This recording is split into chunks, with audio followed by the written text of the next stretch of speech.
বৈশাখ মাসের প্রথম মঙ্গলবারে হরিশ মঙ্গল চণ্ডী ব্রত পালন করা হয়। বলা হয় এই ব্রত পালন করলে তার কারো চোখের জল পড়ে না। জেনে নেওয়া যাক এই ব্রতের পেছনে প্রচলিত কাহিনী। এক বামনী আর এক গোয়ালিনী ছিল পরস্পরের সই, অর্থাৎ বান্ধবী। প্রতি বৈশাখ মাসের প্রথম মঙ্গলবারে বামনী হরিশ মঙ্গলচণ্ডীর ব্রত পালন করত। তা দেখে গোয়ালিনী বামনীকে জিজ্ঞাসা করল, সই, তুমি যে এই ব্রত পালন করো, এই ব্রত করলে কি হয়? বামনী বলল, এই ব্রত করলে কারোর চোখের জল পড়ে না, চিরকাল সুখে কাটানো যায়। তা শুনে গোয়ালিনী তাকে অনুরোধ করল সেও এই ব্রত করবে। বামনী যেন তাকে এই ব্রতের নিয়ম শিখিয়ে দেয়।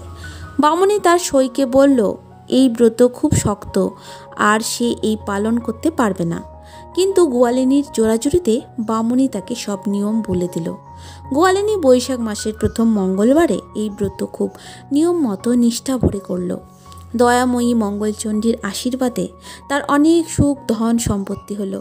কিন্তু সে তো খুব গরিব ছিল, তাই এত ধন সম্পত্তি পেয়ে তার অন্য সমস্যা উপস্থিত হলো। এতদিন সে তো দিন আনতো আর দিন খেত, তাই তার এত সুখ আর সহ্য হলো না। হঠাৎ করে ধনী হয়ে কাঁদবার জন্য তার প্রাণ ছটফট করতে লাগলো।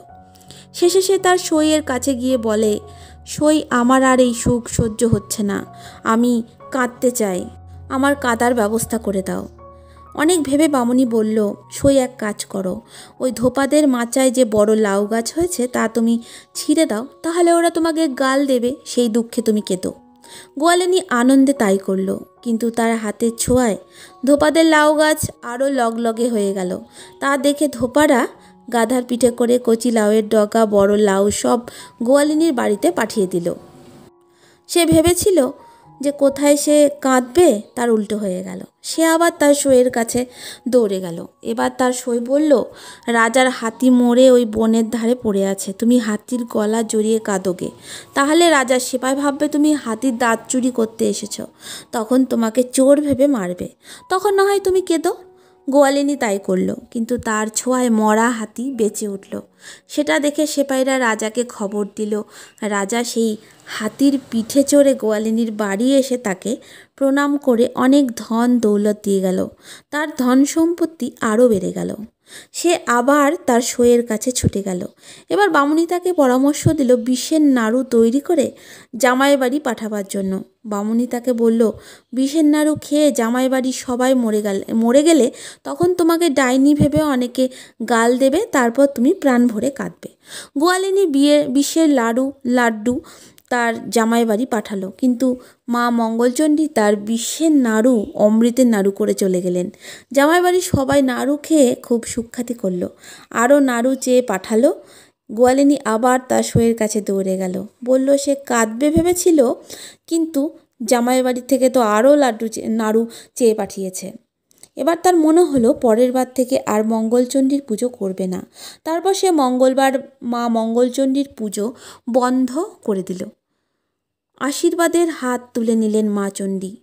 সবাই পরদিন সকালে সে ঘুম থেকে উঠে দেখে তার ঘরে যেখানে ছিল সবাই মরে পড়ে আছে।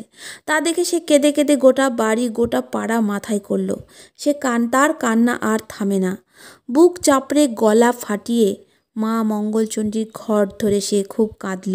শেষে কাঁদতে কাঁদতে ঘুমিয়ে পড়লে তাকে মা মঙ্গলচণ্ডী স্বপ্ন দিয়ে বলেন আবার তার পুজো করে সেই ঘটের জল দিয়ে সবার উপর ছিটিয়ে দিতে, তাহলেই আবার সবাই বেঁচে উঠবে।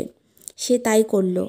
তাই ওই জল সবার মাথার উপর ছিটিয়ে দিলে আবার তারা সবাই বেঁচে উঠল। এই দৃশ্য দেখে পাড়ার সবাই হরিশ মঙ্গলচণ্ডী ব্রত করা শুরু করে দিল। এইভাবে এই ব্রত প্রচারিত হলো। বন্ধুরা, তোমাদের যদি ভালো লেগে থাকে ভিডিওটি, তাহলে অবশ্যই লাইক, শেয়ার, কমেন্ট করে আমার পাশে থেকো। ধন্যবাদ।